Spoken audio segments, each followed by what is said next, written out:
Sim, a gente queria começar falando de algo diferente, para além do que saiu de novo nessa semana, que a gente vai também abordar, mas a gente vai falar e vai começar explicando como que Jeffrey Epstein se tornou um milionário, que é algo que está muito relacionado aos seus crimes sexuais. Então, Jeffrey Epstein foi um professor de matemática. Ele entrou muito cedo, com 23 anos, numa empresa de investimentos aqui dos Estados Unidos, na Bear Stearns, e dentro da Bear Stearns ele se tornou um protegido de um dos executivos, estava namorando com a filha dele, ele começou a ter acessos privilegiados a operações importantes da empresa e, inclusive, ele foi acusado em alguns momentos de ter acesso privilegiado a IPOs, de oferecer para namoradas deles, por exemplo,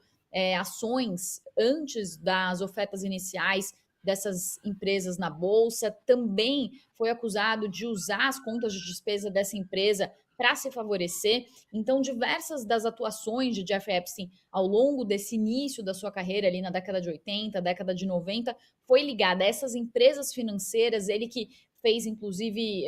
algumas participações e foi acusado de participações em golpes financeiros, com Michael Straw, por exemplo, que era um empresário de games e ele, inclusive, trouxe ali alguns investidores para fazer um investimento no setor de petróleo, que depois se revelou um investimento que não funcionou e que não existia, e ele foi acusado de fazer fraude nesse tipo de investimento, também de participar de pirâmides financeiras com Steven Hoffenberg, que foi condenado por uma pirâmide de 500 milhões de dólares de compra de títulos de dívidas ali, que depois se revelaram também falsos. Então, diversas das suas atuações iniciais foram ligadas ao mercado financeiro e a esses esquemas ali dos quais Jeffrey Epstein foi acusado de fazer participação. Mas, além disso, Jeffrey Epstein também construiu uma relação muito forte com diversos poderosos, com empresários, com banqueiros. Ele se aproximou muito da elite britânica e uma constante de Jeffrey Epstein é que ele sempre tinha alguma namorada,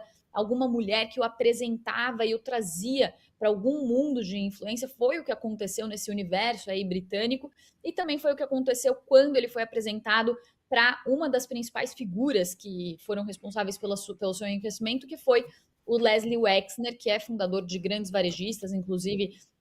a Victoria's Secret, e que é responsável por ter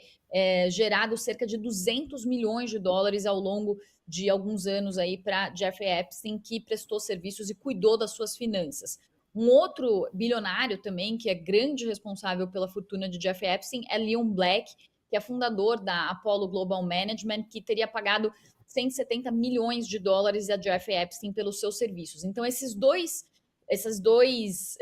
financistas, o Leslie Wexner, o dono desse grupo de varejo, e o Leon Black, foram os principais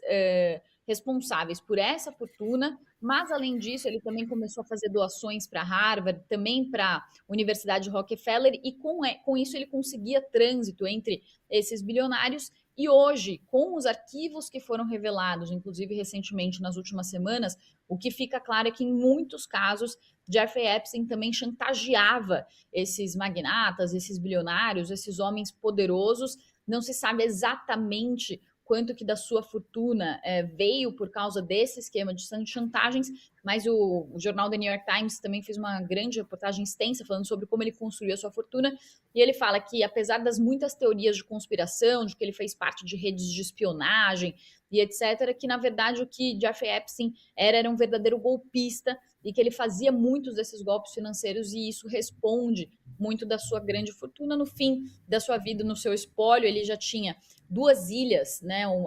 A Little St. James, que foi a ilha da pedofilia, né? Onde muitos dos crimes foram cometidos, a Great St. James, que fica também nas Ilhas Virgens Americanas. Além disso, ele tinha outros patrimônios, 380 milhões de dólares em dinheiro e investimentos no seu espólio. Então, ele chegou a construir aí um patrimônio de 578 milhões de dólares. Então, só para a gente explicar um pouco de como que funcionava e como que ele ficou milionário e teve influência esse universo para fazer também os seus crimes sexuais. E aí eu queria